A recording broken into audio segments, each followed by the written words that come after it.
मालाड हत्या प्रकरणी एक महत्त्वाची अपडेट येते। मुंबईतील मालाडमधील प्राध्यापक हत्या प्रकरणातील आरोपी ओंकार शिंदेला 30 जानेवारीपर्यंत पोलीस कोठडी सुनावण्यात आलेली आहे। ओंकार शिंदेला आता 30 जानेवारीपर्यंत पोलीस कोठडी सुनावण्यात आलेली आहे।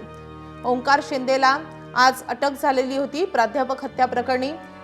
आता पोलिसांनी त्याच्या मुसक्या आवळल्यानंतर त्याला कोर्टात हजर केलेलं होतं आणि आता 30 जानेवारीपर्यंत त्याला पोलीस कोठडी सुनावण्यात आली। आपले प्रतिनिधी ईशान देशमुख आपल्या सोबत आहेत। ईशान, कोर्टात नेमकं काय घडलं? माधवी, नक्कीच कोर्टामध्ये अक्षय ओंकार शिंदे यांना 30 तारखेपर्यंत आता पोलीस कोठडी सुनावण्यात आली आहे। यामध्ये आता पोलीस नक्कीच काय तपास करतात हे बघणं महत्त्वाचं राहील। त्याकडे ते धारदार शस्त्र कोणतं होतं, कारण की अजून देखील पोलिसांना कुठल्या गोष्टींनी त्यांनी वार केला आहे ती गोष्ट अजून सापडली नाहीये। पोलीस त्याच्या शोधात आहेत, कारण की भविष्यामध्ये जर कोर्टामध्ये काही पुरावे सादर करायचे असतील तर ज्या गोष्टींनी समोरच्या व्यक्तीचा खून केला आहे तर ती गोष्ट मिळणं अत्यंत महत्त्वाचं असतं।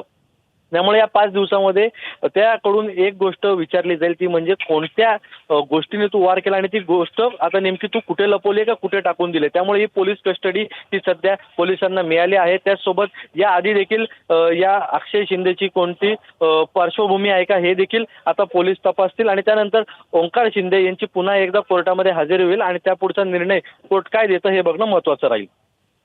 धन्यवाद ईशान या सगळ्या सविस्तर माहितीसाठी। एबीपी माझा, उघडा डोळे बघा नीट।